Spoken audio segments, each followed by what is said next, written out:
Hey there, to those of you interested in hearing this report, I just want to let you know that I'm a relative of someone inside the investigation into the quadruple homicide in Idaho. I don't want to be any more specific than that because I don't want to put anybody in a challenging or contentious situation regarding their continued employment. And I will say what I'm about to tell you is secondhand, but it is from what I believe to be a very reliable source. Again, this can only be considered a rumor as I don't have firsthand knowledge. I never planned on posting any of this information out of respect for the victims' families. However, now that one of the victims' fathers has released some of the gruesome details himself, I'd like to share some of the investigative theory. As you know, the two women were found in the same bed, but with similar wounds. That's what's being reported. That's not exactly 100% true, at least in regard to the fact that they hadn't fallen to sleep in the same bed. One of the victim's wounds were deep gouges that were delivered with extremely aggressive force, so much so that the victim's liver and lungs were destroyed. Here's the theory that's happening. They definitely think it was a man because of the force of the wounds. The person must have been very strong.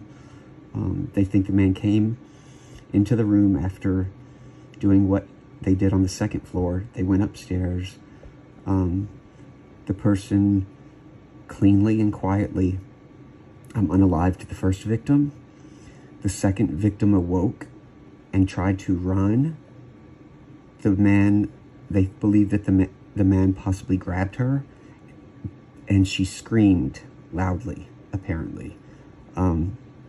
The man then harmed her, and the reason the wounds were of such force, he was delivering it quickly and forcibly to quiet her, which I apologize for how, I know it's disturbing, but anyway, how do we know that she screamed?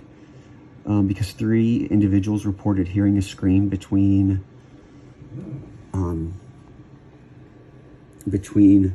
3:45 and 4 o'clock. That's why the police have such a specific time frame as to when the murders occurred, because I don't know if you noticed, but the authorities weren't called the next day until late in the morning, yet they had a very specific time frame when the murder happened. They think the scream is why. And after reviewing video files from the neighborhood, they reviewed security cameras in the area, and they have an audio file I haven't heard it, but I was told that you can clearly hear a loud scream from a female. That scream was recorded at exactly 3:38 a.m.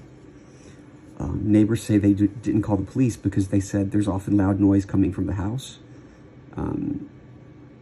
I was told that there are parties there all the time. Again, I don't know if that's true, but it's what I was told. The weapon used was a long serrated-edged hunting knife with a fixed blade. The weapon had not been in the house. The person brought it with them and took it when they left. The 2 victims were on the same bed, not side by side. One victim was found on top of the other. The reason is that the one tried to escape and was grabbed, harmed, and then shoved and fell on top of her friend. That is why there's a lot of blood mixtures at the scene. They're also desperately looking for this white car. The reason being is that it was seen speeding by an A&W gas station. I don't even know what that is, but anyway, again, it could be wrong. I was just told it was seen speeding by an A&W gas station / hangout at 3:45. Now, if the scream was recorded at 3:38 and the car sped by at 3:45, it's a very tight time frame, but it is possible that the person left immediately and rushed and was seen speeding by. Also, the scream may have been what caused the person to quickly leave. That scream could have been what saved the other 2 roommates' lives. The person knew that they might be detected, so they sped away. Again, this is all just rumor.